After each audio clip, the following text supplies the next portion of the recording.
let's say you're that mechanic and you're debating, do I rent a workshop versus buy a workshop, right? Well, this is where, again, I come down to like, it could be a very good investment to buy that workshop and have that land and premise appreciate over time.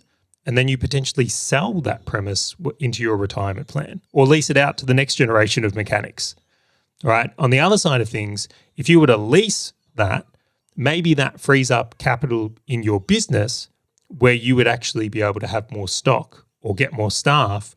And on a monthly basis, that business would actually be more profitable. So rather than having your capital tied up in a premise and then you can't afford to market, or you can't afford to hire the apprentices or get the equipment that would make you more efficient, then that would suggest that it's a different way to do it. Now, that kind of thinking actually does apply to the agency as well. They could buy an office versus rent one, but I wanted to save it for that example. I will keep going here because I do like the sound of my own voice. So what's really interesting is like Bunnings rent.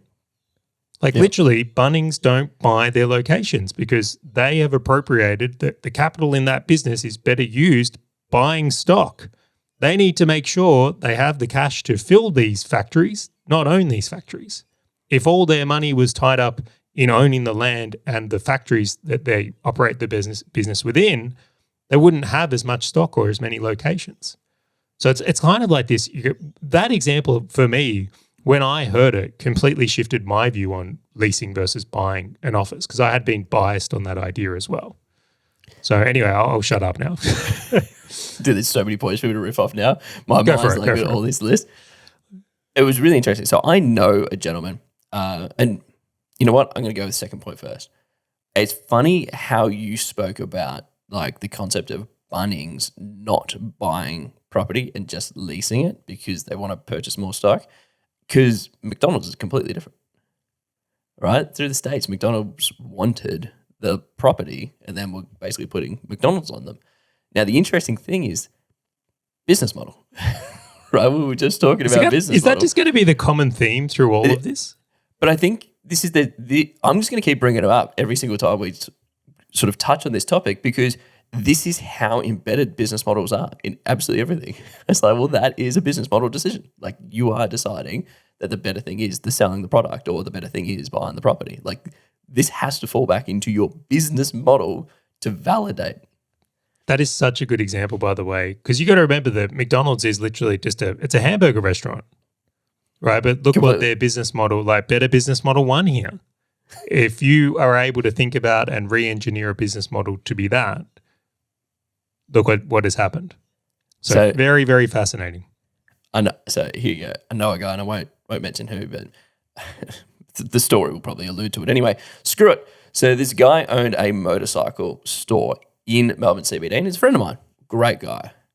It would have been about 20 odd years ago. He had the opportunity to buy the building for $200,000, and it's kind of in the CBD, but it's kind of just a little bit sort of towards the north of it. And he said, no, it's just too expensive, right? And so he rented this thing for 20 years. He only moved a couple of years ago. So he rented this thing for about 20 years and it just came up for sale for several $1 million.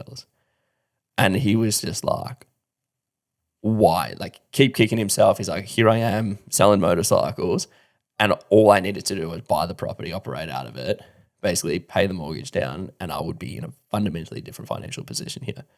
And it goes back to that concept of what are you trying to play?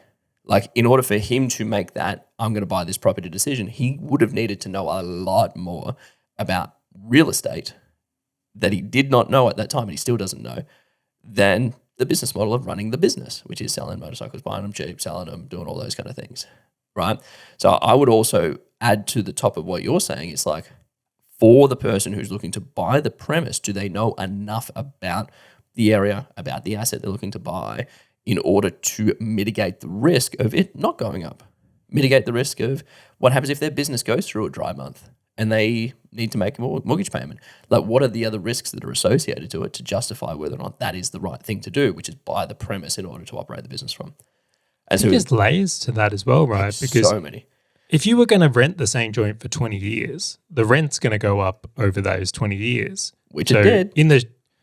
So in the long run, you may have actually been better off buying because at year 10, it's cheaper to pay the mortgage than it is the rent. but that would insinuate that maybe you want to be there for 20 years.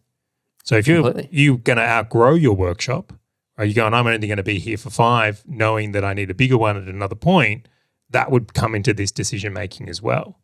So I think that's a really interesting layer. And you hit it even deeply, like Melbourne CBD and what has occurred in Australia with real estate isn't the experience all of Australia has had. Like if you had bought that property in Perth in the peak of the mining boom, you would have lost a lot of money. But this is where it comes to, right? Which is making an educated decision as opposed to making a decision that's very difficult to wheel back from.